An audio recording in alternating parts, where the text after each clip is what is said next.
Les vaches de la ferme de Martin Colly à Perfit sont avant tout des vaches laitières qui donnent du lait à partir duquel sont produits des fromages dont la tête de moine. Elles sont également destinées à la production de viande, tout comme les chèvres, un profil d'élevage et de production typique pour le Jura bernois qui compte près de 500 élevages. Les exploitations uniquement maraîchères sont très rares dans la région. Qu'est-ce que cela signifierait pour les agriculteurs du Jura bernois si, comme le recommande la Confédération, ils produisaient plus d'alimentation végétale ? Le Jura bernois, l'agriculteur, il a une DNA d'éleveur, de producteur, de s'occuper d'animaux. Ce n'est pas forcément le cultivateur, c'est un apprentissage à faire.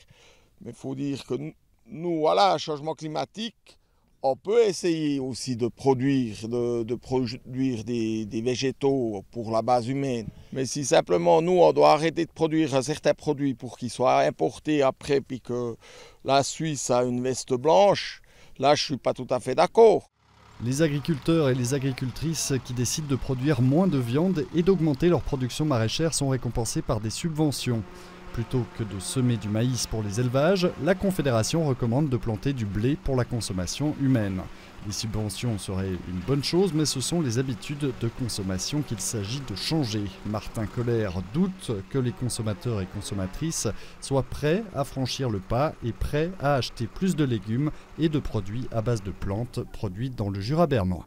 À chaque fois qu'on produit pour la production humaine, ça doit être d'une qualité impeccable. Il ne doit ni avoir de taches esthétiques sur le produit, ni avoir un problème de qualité. Aujourd'hui, un blé, il doit être dur, il doit être lourd en protéines, il doit être travaillable à l'avance.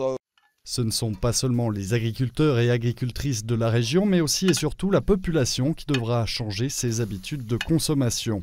La Confédération mise ici sur des campagnes de sensibilisation. L'objectif est de diminuer l'empreinte CO2 de près d'1 tiers par habitant en Suisse par rapport à 2020, d'ici à 2050.